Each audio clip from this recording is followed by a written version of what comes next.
All right, welcome to Picnic Sports. Neil Dieter and Steve Weil here, bringing you a better sports community. Um, we got some good stuff this week. NBA playoffs started today. We had a great weekend. Trailblazers and Memphis Grizzlies lived up to the hype. They're talking about having playing games for the NBA every year. I really enjoyed it. Steve, what did you think of this weekend? Yeah, the game was really exciting. Both teams had, their season on the line. It felt kind of like, March Madness almost. You don't really have that one game means everything mentality unless it's a game seven, and then not a lot of series go all the way to game seven. So it was cool to have that in a one game setting. And yeah, Ja played out of his mind. Apparently, he had a broken thumb the whole time, broken finger, and just didn't matter. And Portland's defense is terrible. Yeah, I saw that report after. I knew John Morant was really good. That's why I was kind of high on Memphis. And I knew that he's a rookie, so I knew that it would be tough. But I thought they for sure we were going to have a Sunday game, but um, he was able to get that last 3 pointer for me at least. So the spread didn't cover. So Yeah, you know how many times able I to was able. sweating? I was sweating, So, dude. Twice I was sweating. dude, I was like, "There's 6 points. This is gonna push twice." going into the fourth quarter, I didn't think there was a chance that Portland would even win the game. I thought Memphis was going to run away with it, and they just weren't playing well at all. But then CJ took over. Yeah, wasn't that? It was such a great game. I mean, the first quarter was like Memphis was like scared. It was almost like they were a little skittish. You could tell that they were a little green on the court. They weren't confident in their shots, and basketball it's all about confidence. I mean, if you know you're going to make it and you shoot that, you're going to make it. So their coach after the first quarter, he was interviewed and he was like, they just need to play their game. They just need to go out there with some confidence and have some fun. And I think after they did that, after their coach kind of settled them down, they got into this groove in the first and second quarter or second and third quarter. But you're right. I mean, it looked like the Grizzlies were going to win it, and then the rest of the team on the Trailblazers picked it up. It was exactly the opposite of what I was saying in our previous podcast. I was like, the dude's got to do it all by himself. And here are the Trailblazers, our team right here, team effort. Yeah, and then Melo was terrible the whole game, and then they hit that three to go up six, and then he hits the two free throws to go up six, and I'm like, yes, Melo's going to win me the bet. and then Ja took it right at Whoa, the and end. then the dude misses the free throw. I'm like, fuck. Unless they get the rebound, that's fine. But I was like, he misses the free throw because now it's not 2 points. Now it's 1 point in a rebound for a potentially 3 point play. You know what I Yeah. mean? And that's exactly what happened. Now I was like, oh my God, how is this gonna happen to me? 6 points. and I could have had 6.5 at tip, but anyways, going back to the game itself, I mean, weren't we right about the bigs in the beginning of this? Yeah, they went at each other. I mean, I wasn't expecting to see it, but it was like an old school NBA game there for the first couple quarters. Nurkic had a double double in like the first quarter almost. I think, yeah, and then that might have been the difference was that Nurkic outplayed the Memphis center. Yeah, Valanciunas, yeah. Valanciunas, yeah, Valanciunas. They're similar guys. They're like big, like Eastern European guys with beards. You know what I mean? So it's like, Yeah, very burly.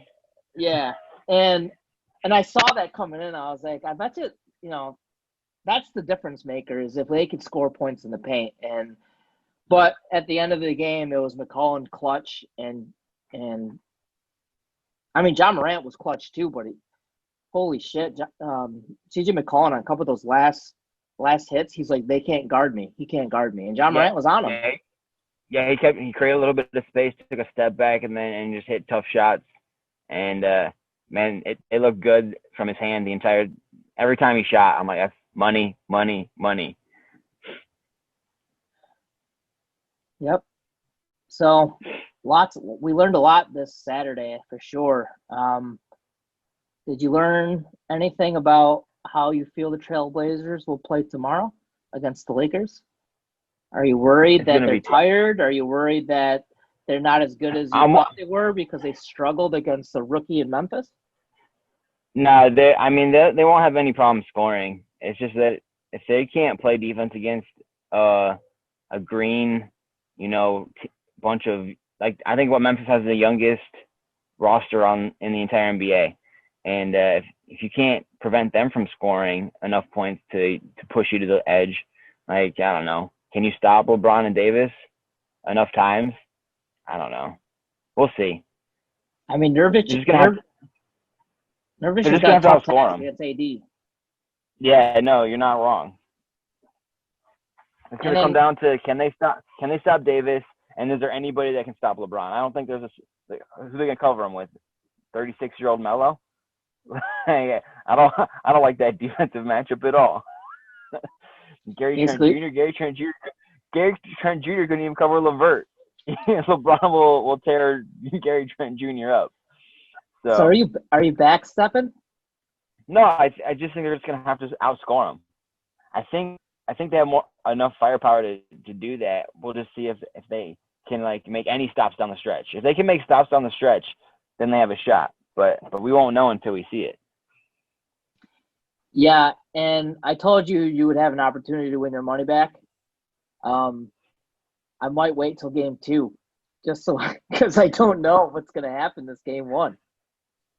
I mean, I don't know what's going to happen. The Lakers haven't played in over a week. They pretty much haven't played since they clinched against the Clippers fucking 2 weeks ago. You Yeah, know? I mean, you've got a fresh team and a tired team. You would think the Lakers would have this one. You would think that. So we'll see. Yeah, what is the point spread is they don't have it out yet, I don't think.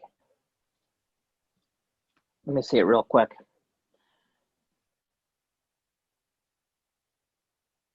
No, they're giving 5.5 to the Trailblazers. So the Blazers are getting 5.5. What do you think about that spread? I don't know.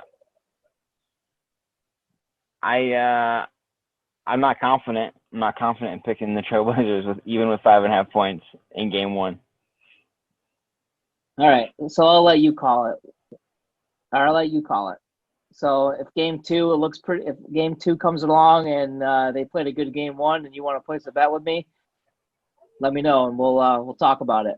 But I'm with you. I'm kind of I'm trying to be a smart better. If there's a game that I'm like hesitant about and I'm not sure, then I just stay away from it altogether. It's like betting on the Patriots. I stay away from that shit.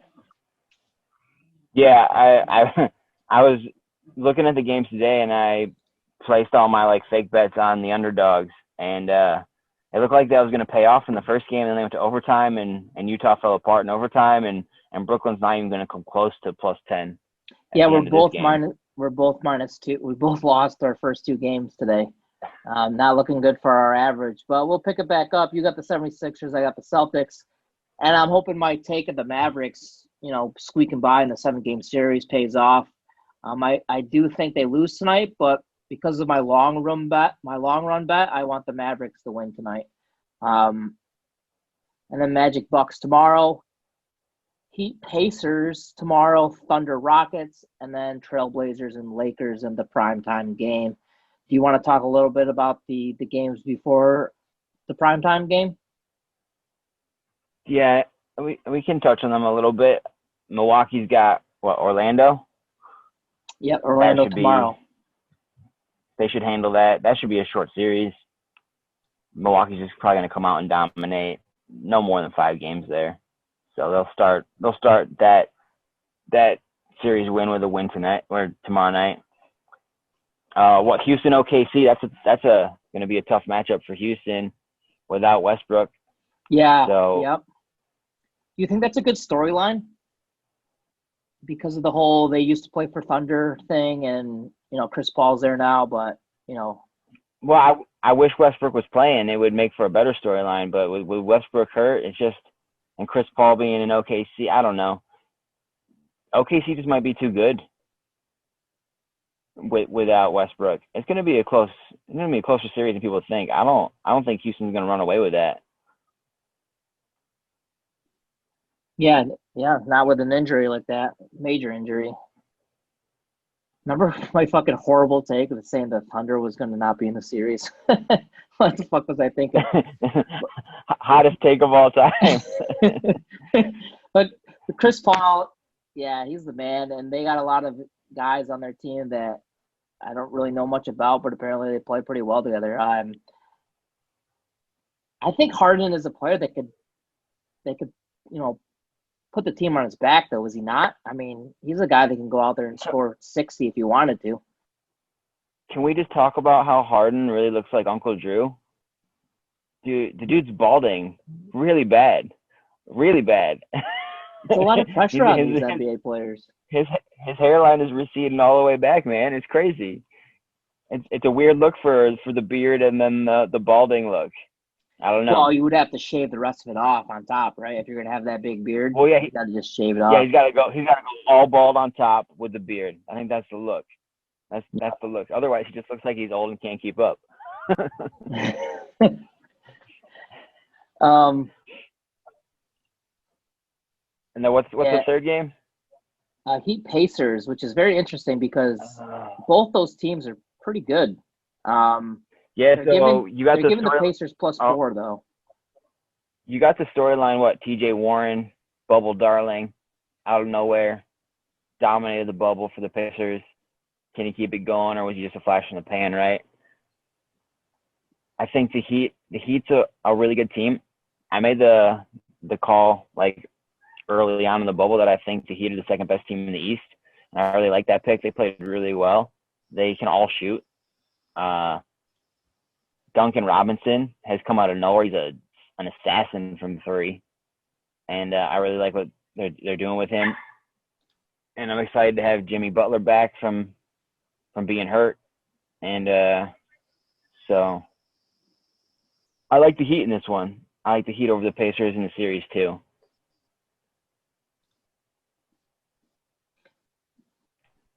Yeah, tonight they're minus 4. I'm gonna go the opposite. I just like the Indiana Pacers. I picked them a couple weeks ago, or when they beat the Lakers. They're a decent team, and they're getting plus 4 points. I'll take the points. As far as the series goes, yeah, I think they could win it.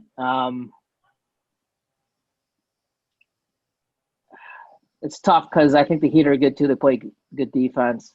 I'm gonna ride with the Pacers on this one, just so we have opposite teams. So at least one of us looks good. This is the one where I can get my money back right here. Yeah, yeah. I'm gonna agree with you on the. You know what? So you're taking Heat and Thunder, and I'll take Pacers Rockets because I just think Harden could do it if he wanted to. He could literally just.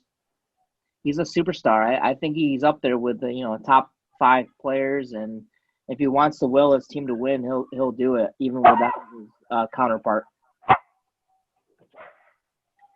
The big game tonight is Mavericks Clippers. Do you have any thoughts on that? I mean, if we're looking at stats, I'm really excited about it because these teams are neck and neck. I mean, if you disregard their seeding, a lot of their stats are very similar. The only difference is that Dallas leads in the league in turnovers. So not only do they lead over the Clippers in turnovers, they lead the league. They're number 1 in turnovers. And then if you want to compare Doncic and Leonard, Doncic is significantly better rebounder. So he averages the same amount of points, but he rebounds a lot better than Leonard. Thoughts on that game? I mean, as far as points per game, Dallas is 3rd and the Clippers are 4th. It's neck and neck. So this is going to be a good series. And just wondering what you thought. If you lean towards one team or the other. I think it's going to come down to if Dallas can shoot threes or not. They've got a team that's built to shoot a lot of threes, and if they come out and are okay with shooting 40, 45, 50 threes and hoping they hit 40%, then that's the only way they're going to win. I just don't know if you can compete with the Clippers any other way. Yeah, I think Porzingis is pretty good beyond the arc. Um, all right, I'm excited about this. 9 o'clock tonight. I did say the Clippers would win tonight, but as far as the series goes, I'm taking Dallas, and that's I think that's a sneaky pick for the rest of the series. I'm hoping they win tonight. I just don't think they will. I think the Clippers will come out strong and show what they got. But Dallas, you know, learns from tonight, and they adjust and they make the correct adjustments in the rest of the games, and they sneak by in 7 games. That's all I had for the NBA, Steve. We got our. Did you have any more NBA talk you wanted to dish out? No, that's about it for right now. Other than I'm terrible at picking the playoff games. I can already tell I'm gonna do terrible picking playoff games. Your heart's in it. That's what the problem. No, I really think I got tricked by the bubble. The bubble really tricked me. The teams that were really good and had already had seeds clinched didn't play well, and the teams that were playing for spots played really great, and it messed up my perception of who's actually really good. I think so. I really think a lot of teams that are seeded high are gonna win their series pretty easily. Yeah, I mean, to say the Trailblazers are going to beat the Lakers is a stretch. It's definitely a Cinderella story. The Lakers are really dominant, man. I mean, if you look at their roster, it's like even. I mean, I'm going to call Colin Coward because even him, he was saying Toronto's going to come in here and beat the number one seed, and everybody wants to see LeBron fall.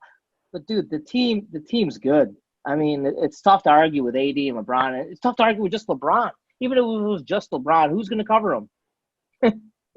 Even you said it. Melo, I'll go back to it. I mean, they probably could score 200 points if they wanted to, if they turned it on.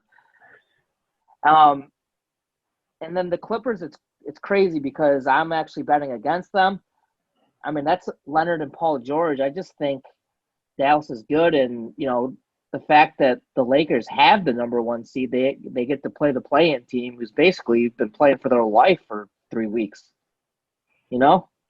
I think the playing the Trailblazers is the worst team that they could have played. I think any of the other teams that got in would have been easier for the Lakers. So I agree with you. Even if easy, Portland is doesn't it win easier to the Mavericks? I don't know. I think Portland could push it to a 7-game series. They have the firepower to do it. I don't know if the Mavericks will. Clippers might win in 6. All right, that's NBA talk with Picnic Sports. We got our fantasy football draft Sunday at 11 a.m. We're gonna do a live draft, Steve. Originally, I was gonna do it where we did it on the timer on the NFL clock, but then I talked to Jake and he's like, it's going to be a lot smoother if we just do it live and you can take your time to take your picks. Um, because not everybody can run both applications. They can't run Zoom and the draft application. So I bought a big board from Walmart. It was like $30, but I got all the players and big board. And I'm thinking about setting it up on one of the screens on its own Zoom call in one room. Okay, that'll be good. Right, and then you can always see it. Yep, so we can always see it. And then Saturday, do you have time for a podcast Saturday? Yeah. So I have my friend Austin. He's actually in the league, but he had COVID about a month ago. So I guess he's got some insight on it. I didn't ask too much about it. I was just like, I heard you had COVID. What are you all right? They told him that he was immune for a couple months. I don't know if that's like a standard answer and they don't actually know, but it's going to be a good interview, I think. So why don't you come up with some questions? I'm going to come up with some questions. I think he's going to do that Saturday morning with us. All right, that works. Okay. I'm excited about the NFL. I'm kind of really excited to get off this NBA train. I mean, I like the NBA. It's been fun, but I'm excited to get into the NFL and picking games for the NFL. and talking fantasy. Yeah, I think that the NFL is going to do a lot of cultural healing for the country. If they go the whole season and don't have any issues, it's really gonna do a lot just for things to get back to normal. I think everybody's ready for that, and I actually am pretty confident that they'll at least be able to push through. So I'm excited for it. Awesome. Yeah, me too. And it's a good point. The NBA, I thought the NBA bubble, I thought was been pretty successful too. Um, and that's the thing is that they learned the NFL's got time to learn from the MLB, got time to learn from the NBA bubble, and make adjustments to make it even a better season than those two. So, but I think the NBA killed it. I'm very entertained, very pleased with the way it's turned out so far. So the NFL should be exciting. You've done any mocks lately for our draft? It's 2 quarterbacks, 3 wide receivers. What's your strategy going into it, you think? Yeah, I just did one today, right before the podcast, and I wanted to run that double tight end strategy if I was deep in the pick pool, like 8, 9, or 10, to see what a team would look like going Kelsey, Kittle 1 and 2, and I really like the team that I ended up with. I ended up with like Deshaun Watson and Minshew at quarterback, AJ Green, and a couple other guys at wide receiver, and Jonathan Taylor and Josh Jacobs were my running backs. And so I wasn't too upset with that line. Oh, OBJ was my number 1 wide receiver. So, and I had Kelsey and Kittle, tight end and flex. It was a good team. Nice. I like OBJ. I think he has a bounce back year. It's tough to think that with Landry there, and you got betting on the Browns. That's the hardest part. If he played for any other team, he'd be like OBJ all day. You know what I mean? But you can get OBJ in like the 3rd, 4th round. Yeah, I got him in the 5th. Yeah, so I think he has a good comeback year, fantasy wise. I think he could. I mean, he wants to be great. That's the thing. He doesn't want to be some 900-yard receiver with 6 touchdowns. He doesn't want to be that. He wants to be better than that. And I just think he might push Baker Mayfield right over the edge. This might be like a T.O. and Tony Romo situation. Like, give me the ball. Or T.O. Donovan McNabb. Yeah.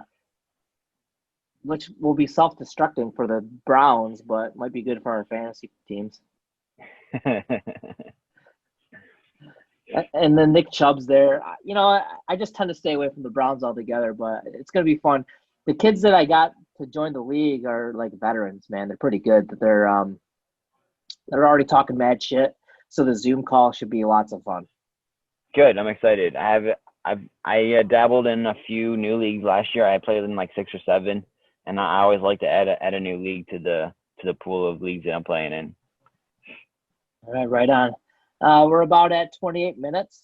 I think that's pretty good. Good luck on your picks tomorrow.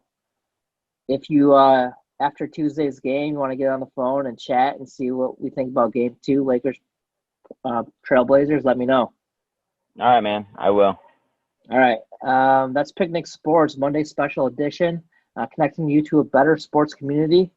And we'll see you Saturday with an interview with Austin Mercer, COVID survivor. And then Sunday we have our podcast for it's a live fantasy football draft, Picnic Sports podcast football. So thanks for listening, folks. Steve, catch you on the flip side. All right, later, man. You might have to cut my dogs out of some of those. See ya. Later.